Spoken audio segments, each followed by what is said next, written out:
լսելու եք պատերազմների ձայներ, պատերազմների լուրեր, զգուշ եղեք, չխռովեք, որովհետև պետք է որ այդ ամենը լինի։ Բայց դա դեռ վաղճանը չէ, ազգ ազգի դեմ պիտի ելնի, թագավորությունը թագավորության դեմ եւ պիտի լինեն սով համաճարակ տեղ-տեղ երկրաշարժներ, սակայն այս ամենը սկիզբն է երկանց։ Այսինքն Տերը արդեն ասել է, պետք չի կա նստել այն սուրճի բաժակի մեջ բախտ բացել, պատերազմ լինելու է, թե չէ։ Տերը ասես լինելու է, այս ամեն ինչ որ լինում է, պետք չի մտածել, որ չպետք է լիներ։ Օրինակ մենք խաղաղություն ենք տալի, չէ՞, վարդապետները, հոգերը, խաղաղություն ամենեցուն ենք ասում, չէ՞։ Ու մեկ ասում է, բա այսքան խաղաղություն եք տալի, խաղաղություն չի լինում աշխարհում։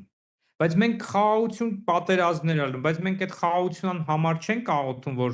պատերազմ չլինի։ Այո, աղոթում ենք, բայց ուսր ասած մի բան ես խնդրում, որը կարա չլինի, էլի։ Անիմաստ է խնդրել։ Դրա համար մենք խնդրում ենք խաղաղություն մարդու հոգու մեջ, որ ասում է, որ չխռովեք, երբ որ լսեք այդ պատերազմը, երբ որ դուք ապրեք այդ պատերազմի մեջ, չխռովեք, չտրտնջաք, չդժգոհեք, չվախենաք,